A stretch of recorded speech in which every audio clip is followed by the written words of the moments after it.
আজকে থেকে আজকে গণেশ চতুর্থী। এবার আমাদের বাঙালিদের মধ্যেও এখন, আগে আমাদের বাঙালিদের মধ্যে আমরা প্রথমে গণেশ পুজো জানতাম যে পয়লা বৈশাখ বা অক্ষয় তৃতীয়াতে আমাদের গণেশ পুজো হতো।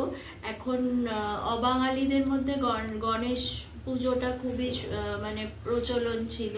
এখন আমরা বাঙালিরাও ভালো করেই গণেশ পুজো করি। এখন রাস্তায় প্রচুর মানে প্যান্ডেল করে দেখি, বড় বড় করে গণেশ পুজো হয়। তা বাড়িতেও আমি এখন করি গণেশ পুজো। তা তিনি হলো বিঘ্ন বিনাশন। তাই আর আমাদের বাবা সাই বাবার মধ্যে তো আমাদের গণেশকে আমরা বাবার মধ্যে সমস্ত দেবতাকেই আমরা দেখি, সেই জন্য আমাদের কাছে তিনি সর্বদেবতায় আমাদের সাই বাবার মধ্যেই আছে। এবার আমরা এখানে আমাদের বাঙালিদের মধ্যে যে গণেশ ঠাকুরকে আমরা দেখি, সেই গণেশ কিন্তু আমরা দেখি এখানে দেখি নারায়ণের রূপের মতো, তার 4 হাতে শঙ্খ চক্র গদা পদ্ম থাকে। আবার অবাঙালিদের মধ্যে যে গণেশ পুজো হয়, তাদের হাতে কিন্তু থাকে মোদক থাকে, পাশ, অঙ্কুশ, আর আরেক হাতে মানে বরদ হস্ত, তিনি আশীর্বাদ করছেন। এবার গণেশ দেবতাকে নিয়ে পুরাণে বহু কাহিনী আছে। তার মধ্যে সব থেকে যে প্রচলিত হলো যে পার্বতী তাকে তার গাত্র বর্ণ থেকে যে গণেশের সৃষ্টি করেছিলেন, এবং তার বিশাল চেহারা, তিনি শিবের ভাবনায় তিনি গণাধিপতি। এবার তার বাহনকে, যে বিশাল চেহারার গণেশ, কিন্তু তার বাহন হলো ইঁদুর। এই ইঁদুর কিন্তু তাকে ভগবতী পৃথিবী তাকে বাহন, তাকে ইঁদুর গণেশকে বাহন হিসাবে দিয়েছে। এবার আমাদের প্রত্যেকের ঘরে ইঁদুর রয়েছে। এবার সে কোথায় লুকিয়ে থাকে তাকে কেউ খুঁজে পাওয়া যায় না, এবং এই ইঁদুরকে কিন্তু আমরা কেউ পছন্দ করি না। অত্যন্ত মানে অত্যাচারী ইঁদুর, সমস্ত কিছু খুঁটে নষ্ট করে খেয়ে চলে যায়। এবং যেমন এবার সে কোথায় লুকিয়ে থাকে তাকে কোথাও খুঁজে পাওয়া যায় না। এবার গণাধিপতি বিঘ্নেশ্বরের বাহন তিনি, যিনি নাকি সবার বিঘ্ন হরণ করেন, তার বাহন আমাদের বিঘ্ন ঘটাচ্ছে। এবার এর মধ্যে দেখুন, আমাদের ঈশ্বর যেমন আমাদের দেহের মধ্যে সঙ্গোপনে আছেন, তার দেহ দেখা মেলে না। এবার এই ইঁদুরকেও কিন্তু আমরা দেখতে পাই না। গণেশ কিন্তু তাকে অনেক জায়গায় মূর্তি দেখবেন তার পা দিয়ে তাকে চেপে রেখে দিয়েছে।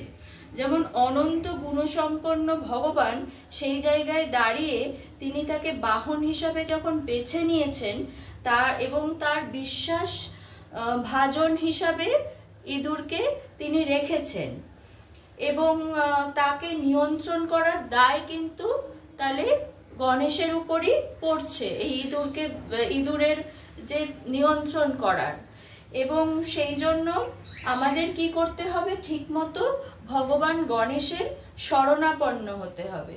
এবার এই যে শিবের যে অনন্ত গুণ, কিন্তু তার সঙ্গী সাথী কারা? ভূত প্রেত, যাদের আমরা ভয় পাই এবং তা ভয় দেখায় যারা। এবার তার বাহন ষাঁড়, কিন্তু এদের পারিষদদের দমন করতে পারার ক্ষমতা কিন্তু একমাত্র ভগবানের। এবার আমরা কাকে তুষ্ট করব? আমরা গণেশকে তুষ্ট করব। বাহনের যে দুর্গুণগুলো আছে সেগুলোকে তখনই ধ্বংস করা যাবে যখন আমরা সঠিকভাবে তার চরণে শরণাপন্ন হব। এবার আমরা গণেশকে সবসময় মানে আমরা কি জানি, আমরা পার্বতী কিন্তু গণেশকে খুবই ভালোবাসতেন, এবং তাকে গণেশ জননী বলা হয়।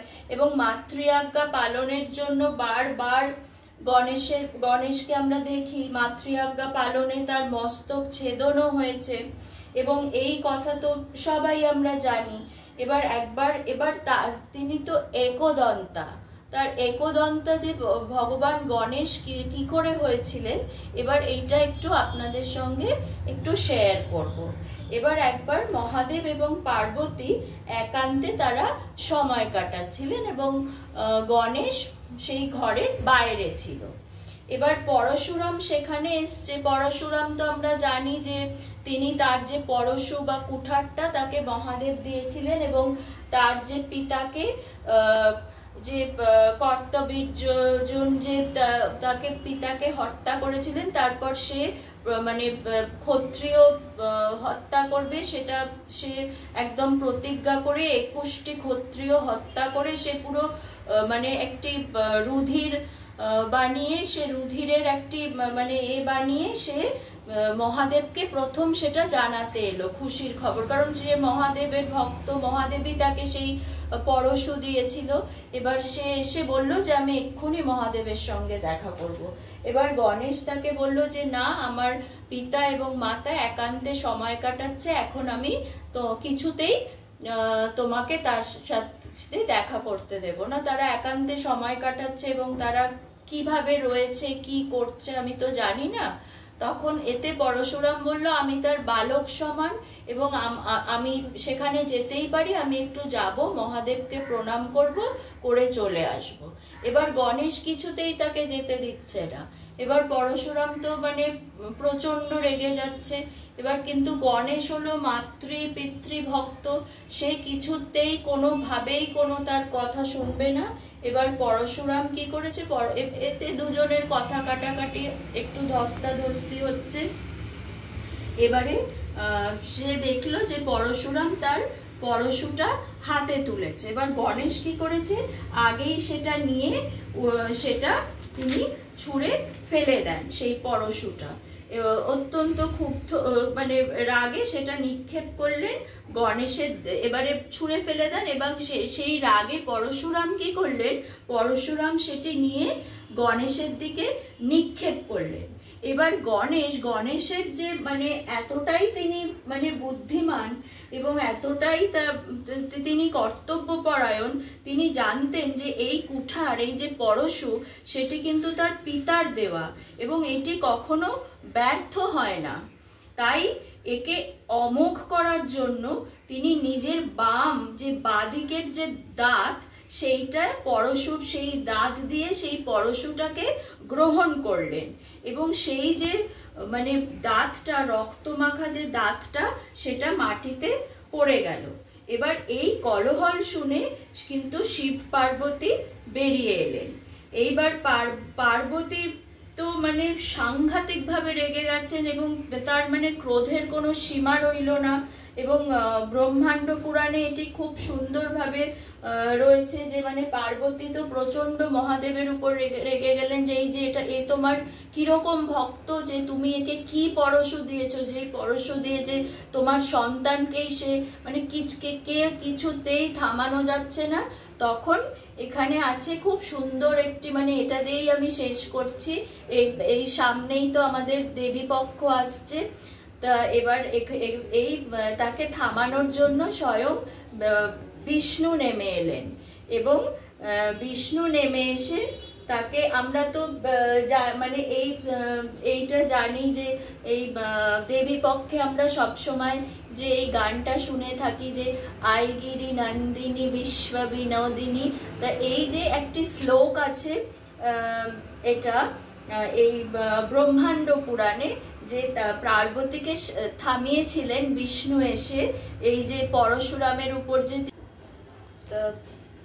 কৃষ্ণ, এখানে কিন্তু আবার আছে ব্রহ্মাণ্ড পুরাণে যে কৃষ্ণ কিন্তু এখানে রাধার সঙ্গে এসে পার্বতীকে শান্ত করে বসিয়ে বলিয়েছিলেন, ওই নগ নন্দিনী নিন্দিত চন্দ্রমুখী তনি মম জমদগ্নি সুতম নয়নিজ হস্ত সরোজ সমর্পিত মস্তক মঙ্কমনন্ত কুমে।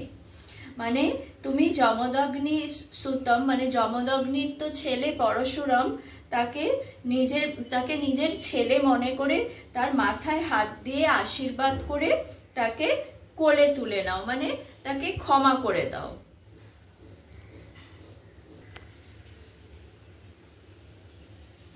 ভবভয়হারিণী শম্ভু বিহারিণী কলমশনাশিনী কুম্ভিকতে তব চরণে পতিতম সততম কৃতি কিল্লি সতস সমপ্রভ দেহি পরম।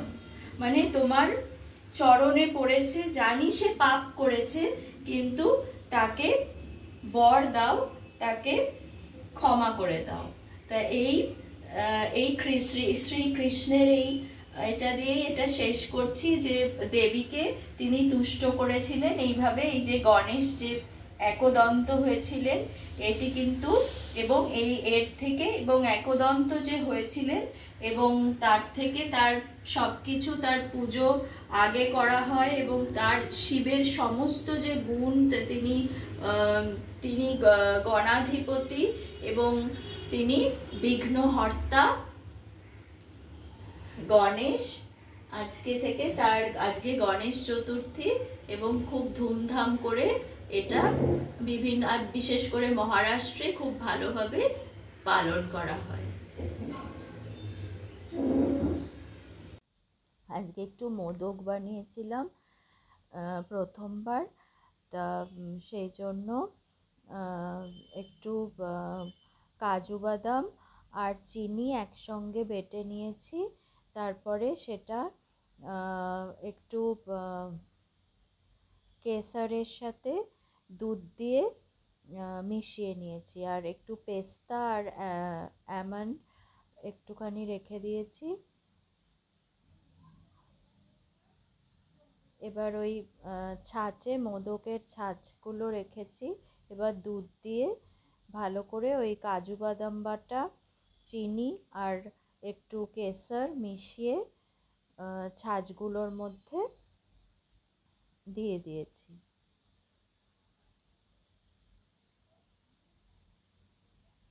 ছাঁচগুলোর মধ্যে দিয়ে মাঝখানে একটা করে পেস্তা, একটা করে আমন্ড দিয়ে ছাঁচগুলোর মুখগুলো বন্ধ করে রেখে দিয়েছি। এবার ওটা